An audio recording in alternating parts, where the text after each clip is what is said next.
I think that's how to do it. Yeah, that's cool. Hi again. I'm Tim Lydon. I prefer weedy gravy. That's more right era than Obi-Wan. Anyhow, whatever. Thanks for the. So we're going to go with I think just a few minutes about the Chugach National Forest, and then we're going to do tabling lunch session. That's the experiment, right? Okay, cool, awesome. Can you go to the next slide, please? I just wanted to give you a little bit. I guess that slide looks kind of light there, but anyhow, just tell you a little bit about the Chugach National Forest. And since it's a big part of the region that we're talking about, and so when you think about the Chugach National Forest, we're the second largest national forest in the country after what forest? After the Tongass in southeast, right? So Alaska has the two largest forests. We have about 5.5 million acres on the Chugach here. You can think about this forest in terms of three geographic areas. Can you go back one, please? Yeah. So the forest on the west side, you can think about it as the Kenai Peninsula. In the center, the Prince William Sound zone, which is the largest part, and then the Copper River Delta. And then we have three district offices that generally align with that in Seward, Goodwood, and Cordova. And then our supervisor's office is in Anchorage. So we have four offices where you can access our staff and information. Next slide, please. And yeah, as several folks, Willow and John and Jack and Ashley and others have brought up today, it's really important to know. I think that too many people, especially new to Prince William Sound, will go out to the Sound and just assume it's all national forest or public lands, and it's really important to understand the land ownership mix out there. Can anybody tell me who the top three managers are in Prince William Sound? The top three land managers? They're all in the room, or actually not all in the room. I got you confused, Jack, with your last gig. Right, it's the Chugach National Forest. And who else? Yeah, it's the Alaska Native Corporations, and it's the state of Alaska through state parks and other lands there. But this map with these different colors here is just showing you that every time you go ashore, and as John was explaining too, some of these 14H1s that are Chugach Alaska Corporation lands are quite small. So it's important to know where you are, whose land you're on when you're out in the Sound, and sometimes it's not easy to figure out that. And so some of your map apps like Gaia and Jake was showing me Avenza this weekend. They do a really good job of showing where that private public land is. But it's like I say, it's not easy to always get that. So with the Stewardship Foundation and with Chugach Regional Resources Commission, we partnered about a year ago to put onto the Stewardship Foundation's website a really good high-res map that's even better than this one, actually. And you can zoom in. So let's say you're going to go out to Naked Island or Packenham or wherever you're going to go, and you can zoom in and be like, well, whose land am I going to be on? Am I going to be on corporation land, some other private land, state land, Forest Service? And where you are out there, there's different ways, like we've been talking about all morning. So just wanted to highlight that. And next slide, please.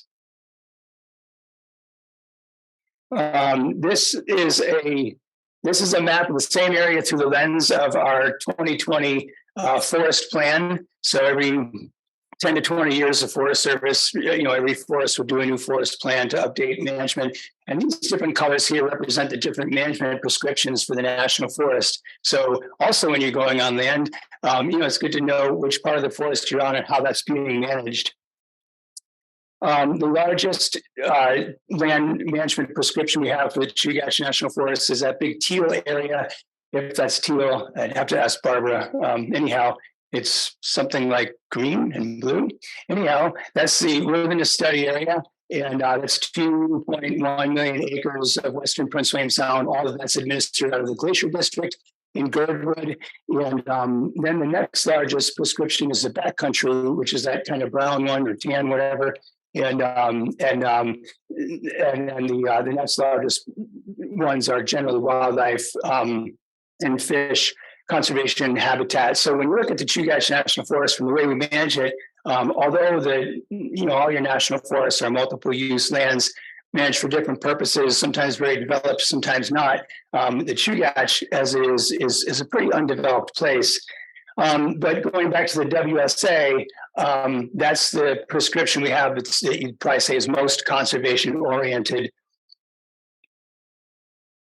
And we manage that area for a lot of different purposes, whether it be science, recreation, to make sure subsistence opportunities are intact, and for the benefits of solitude and having a remote landscape.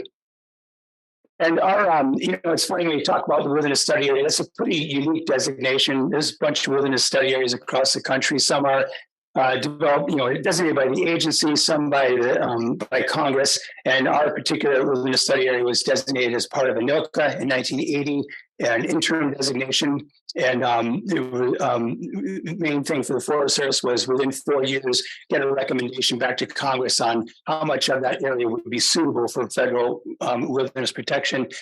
What body is the only body that can designate federal wilderness? Anybody tell me? It's Congress, right? So often folks will approach the Chugach National Forest like, well, what are you going to do about this interim designation? Well, we're going to wait until Congress, the appropriate authority, determines what to do with it. But, going back, I guess that's 43 years since ANILCA, since it was designated, it's an interim designation, and ANILCA did not provide a lot of specifics on how to manage it. So the way that we have managed it for the last 3 years has been to maintain its existing character, sometimes wilderness character, and its suitability for wilderness designation. So you just have to kind of untangle that. It's not wilderness. We don't manage it as wilderness, but we certainly maintain it for its wilderness eligibility. So how do we do that? So the qualities we manage it for, we manage that area to be a natural, undeveloped landscape in general terms, where the ecological systems they play out on their own, and where the public can come and find outstanding opportunities for solitude and primitive recreation. And I say in general terms because we do have things like fish hatcheries. We have a lot of really awesome instrumentation from NOAA and USGS and others up there. There's all kinds of things you'll find out there. All that's under special use permit.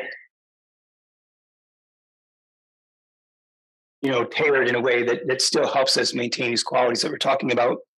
And how we manage the area, we have a pretty multidisciplinary, interdisciplinary approach. So you've seen a lot of our staff today. You've seen Aaron Cooper. Yesterday, if you're on the boat tour, you met Jim with our interpretive staff. We have many people in the room from our special uses, our ecology, trails, cabins, and all of us play a role in managing different resources out there, facilitating research. We have, I think, 35 or so special use permits, so different companies that give tours, bring the public out to enjoy that area, especially to enjoy it the way we manage it as a remote Alaskan landscape. And so on any given day, like this past weekend, we'll be out on one of our boats and we'll have our heritage and special uses and wilderness and other crews with us, all working together as we go from site to site, doing whatever different things to monitor or whatever. So I just wanted to give you that very brief sort of introduction to the Chugach National Forest and how the wilderness study area fits into that ahead of our grand experiment, which is lunch with tabling. And so we will have a Forest Service table in the back. We're going to ask anything about the forest. And Allison Caper is here from our Anchorage office with the Forest Service, also to talk about invasive species. And we have Samantha Lilly from Alaska Geographic will be in the back, and Dennis Staley is in the lobby with USGS, and Maya Draper Reich is, you're in the corner with RCAC, and then Kristen Carpenter is here with Prince William Sound Economic Development District, and you guys have a table too, I think, right?